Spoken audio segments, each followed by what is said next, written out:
say the button, what do you mean? I mean every single tool of Armageddon. Every tool of Armageddon. Okay. So what about from a more, well, because you've referred to this year as Armageddon. I know I've heard you say that before. Well, it's a year of divine judgment. I mean, it's a year of judgment where people, I mean, really, people have the choice. It's not saying that Mr. and Mrs. Average that lives anywhere in the world has no choice. They have a choice. But if they show, look, how many forms of public notice do people need to be told that you pretty much exist in the system as a battery, as a source of energy?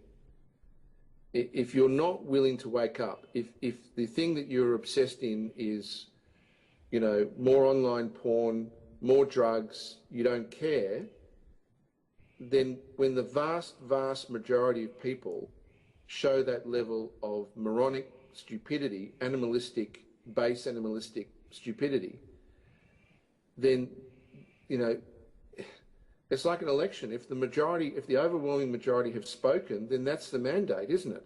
Mm. It has to be. And people can say, oh, but they didn't know, they weren't told. I mean, I'm not here to support the ruling elite, and I'm not here to justify their behaviour, and I'm certainly not here to argue that the legal system in any way is functioning according to law. It's not. It's abhorrent and all those things. But there are certain principles that the ruling elite present that are very difficult to argue against. And one of them is, if people have been given the choice, as they have with the internet, to learn so much, and yet they want to live their lives as fat slobs, and really that's what we're talking about, obesity epidemic of people wanting to be fat, stupid slobs in the world. If that's the overwhelming majority, well, that's a mandate. Then you don't have the right to decide your own fate. You have the right to sign your own fate, absolutely. And everyone does. But when you're talking about the bigger picture, the problem is that we have a huge rump of humanity that would rather be pigs in a barnyard. And I can't say it any other way. That's how they want to live their life, as pigs in a barnyard, with a TV and a fridge. Let's say that there is at least 1% of people hearing this who do want to learn more and do want to change it. What's the first step? Obviously going to ucadia.org. Well, to read.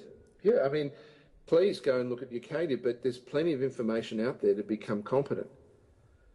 I mean, it is a touch and go issue this year and the next as to how the die will fall. And I'm not predicting one way or the other, because I have no right to predict and I have no right to judge. I mean, even though it might appear that I'm being harsh by using the descriptions I'm using, I'm actually just being honest as to how people appear by virtue of their actions, how they wish to live. But if 1% of those that hear this give a damn for themselves and for the future of anyone that they care about, then they would actually start to read and become competent, and not just go out there and get angry and man barricades and raise up their hands, but actually become really effective by learning how the system runs, and then by learning how they may play a critical part. That's about the only thing I can see that can turn the tide against what seems to be an inertia towards our own doom by our own hands.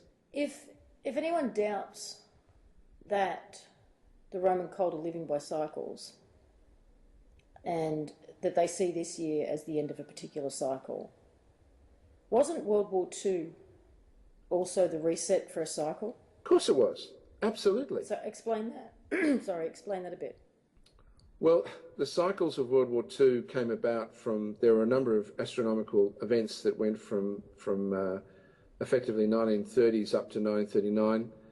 They were not as significant by any stretch of the imagination of the astronomical events that have been occurring in the last few years and indeed this year, where many believe that we are viewing the end of a thing called a precession of the equinoxes, a cycle that goes for just under 26,000 years.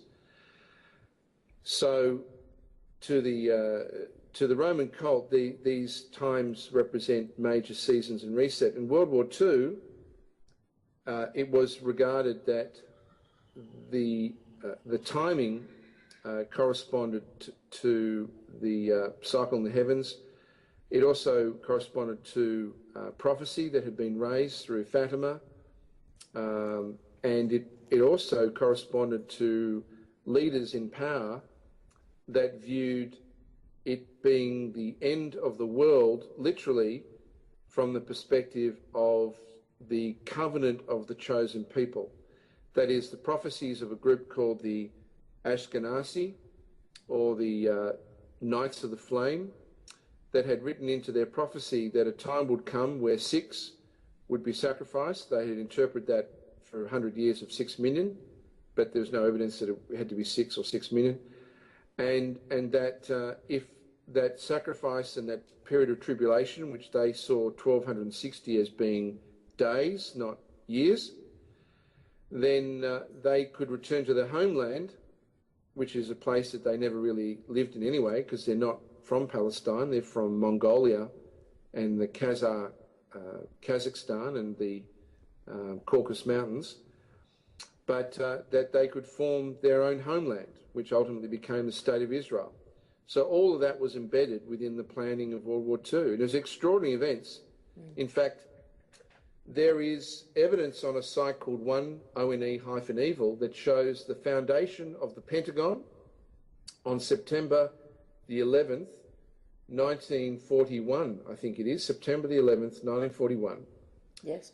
Corresponded to the foundation of the death camps into a 300-mile wide pentagram. Both of these are pentagrams that both faced true north and formed a perfect square that created an enormous Masonic symbol in the Northern Hemisphere.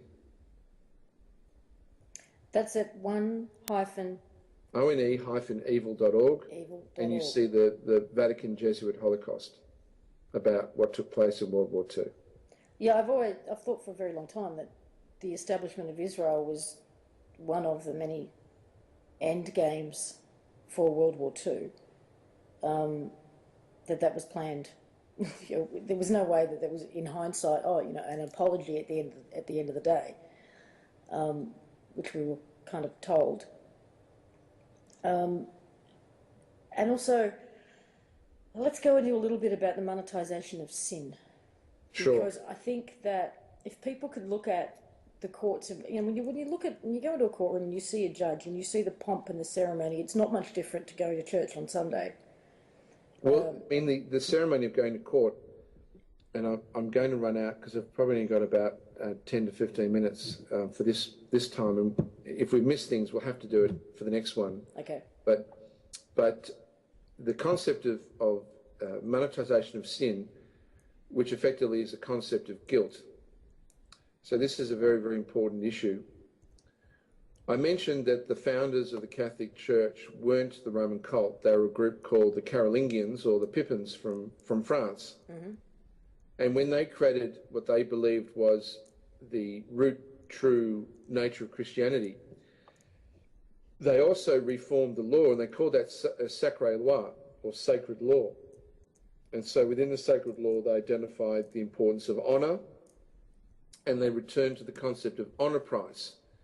And honour price is a very, very old concept that dates back to the Celtic Empire, which is the idea that when to end the concept of an eye for an eye, which was considered abhorrent, and what was called blood revenge, mm-hmm.